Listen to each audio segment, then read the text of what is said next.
In year one, we were able to help 100 schools, more than 43,000 children. In year two, we're hoping to at least double that to more than 200 schools and help another 80, 90, maybe 100,000 children. But at the end of the day, initiatives like ours can only scratch the surface. We can only spread awareness. At the end of the day, we do need the rest of society and especially the government to step forward and really take some of the other steps that are required, which is why it gives us great pleasure to welcome onto the program Mr. Shashi Tharoor, Mr. State for HRD.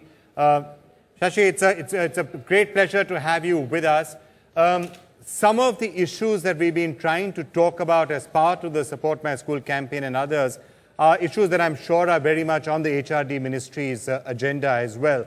Issues like not having separate toilets for girl children, which is such a major reason why so many girls just drop out of school or don't attend in the first place. Exactly. Now, that's a very, very important issue. In fact, it's something that we have simply not paid enough attention to in the first few decades after independence, but we really have woken up to this in a very serious way. You know, when you go to schools, whether they're girls' schools or whether they're mixed schools, the absence of toilets for girls has a fundamental impact on their ability to continue in school, particularly after a certain age.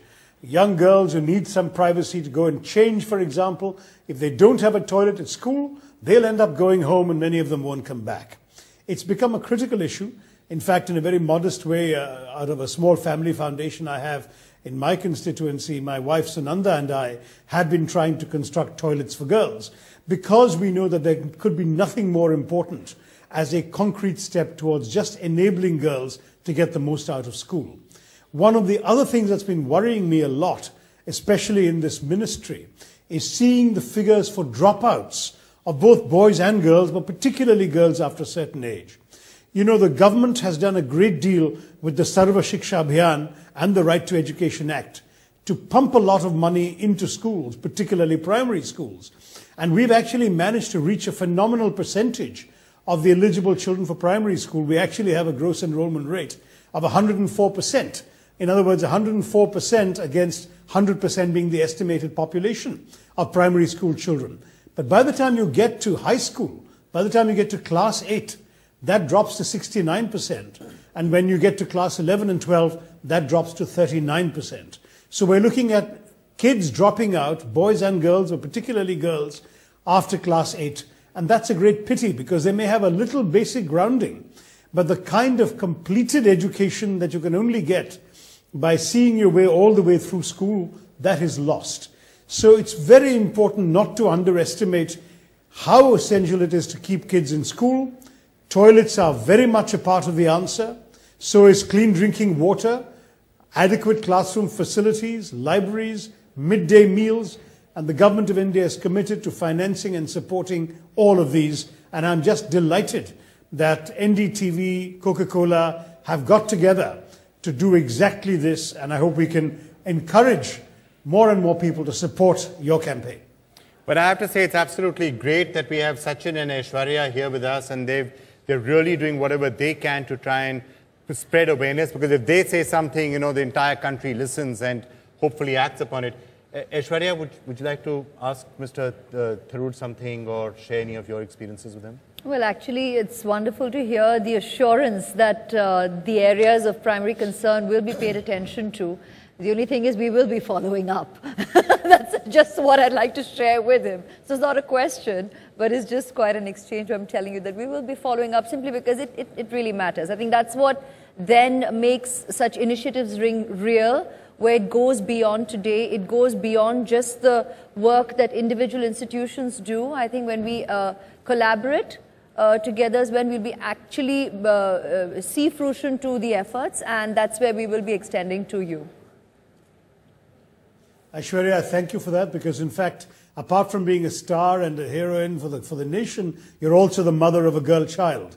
So you know exactly what the problems are going to be as she grows up. You want to give her the best education, and you don't want to see other girls like her missing out on what they can get out of a classroom because these other support things are not there.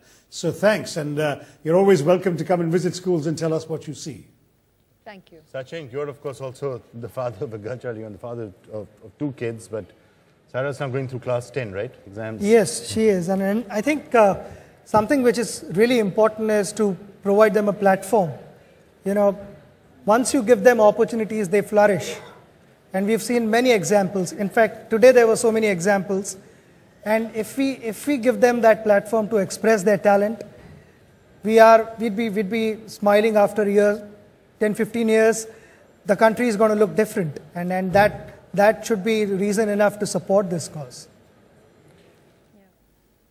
Well, I must say, Sachin, it's great to hear you say that. You've already ensured that our cricket world looks very different in the 15 years after you came into it. And if you can make the same impact on the ways in which we improve our schooling in this country, I think you'll be doing the entire nation a great service. I'm very pleased that an icon like you has lent your name to this.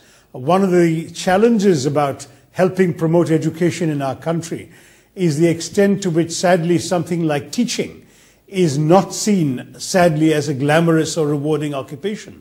I'd love to see Sachin Tendulkar handing out a Best Teacher Award, or being in a position to recognize the excellence of good work being done in schools.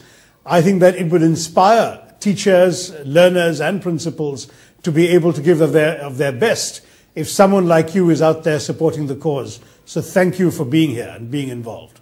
Shashi, you obviously were reading our mind, but that's exactly one of the things that we've been doing through the day. We have been giving out those special awards, recognitions, certificates to some of the people who've really made a big difference, including at a lot of personal cost, helping teach others. But I just wanted to come back to the question of implementation that Aishwarya touched upon, because at the end of the day, that's the crucial question. There is money to be spent by the government on education, but we see really varying results coming through, and including from one state to the other.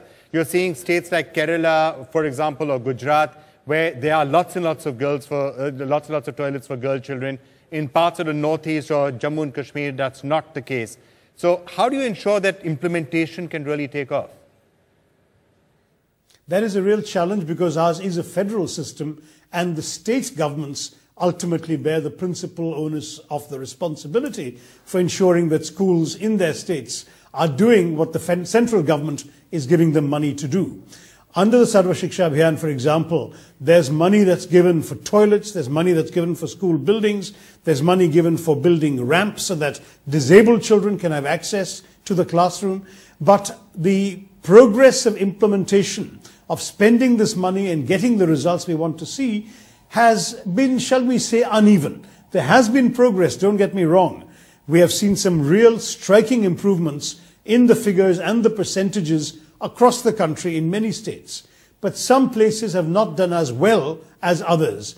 And what we need to do perhaps is now to start targeting particular places for extra attention, not just attention from the state government or even the central government, but even from the media and from iconic figures like Sachin and Aishwarya, to go out there and encourage them to get this right.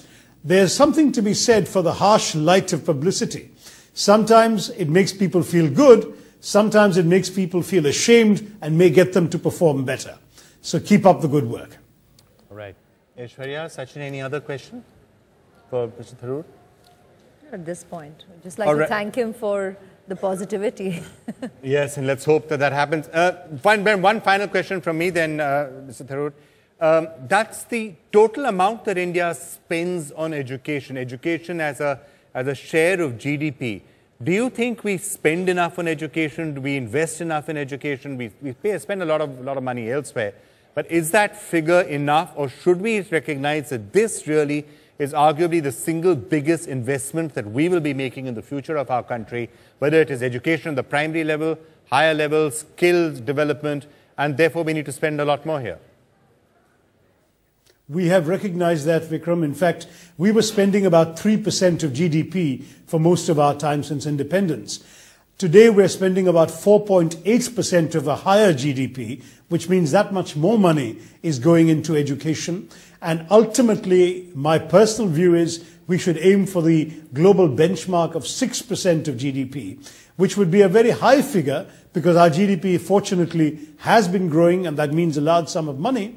But I think it's necessary at all levels. You're focused on schooling today, but when you look at education, it goes all the way up to the very top. And we do need to be able to put more money into higher education as well, technical education, universities for innovation and research. And we need to be able to have the entire range of educational opportunities. That's going to cost money. So yes, we're putting most of our money into school education now. We need to put more into higher education. 4.8% is good. 5 to 6% would be even better. 5 to 6% would definitely be better. Well, from all of us here, Shashi Tharoor, thank you so much for joining us, and all strength to your arms as you try and build out education and spend more on it. Thank you so much. India's #1 news app just got even better. Download NDTV's new app.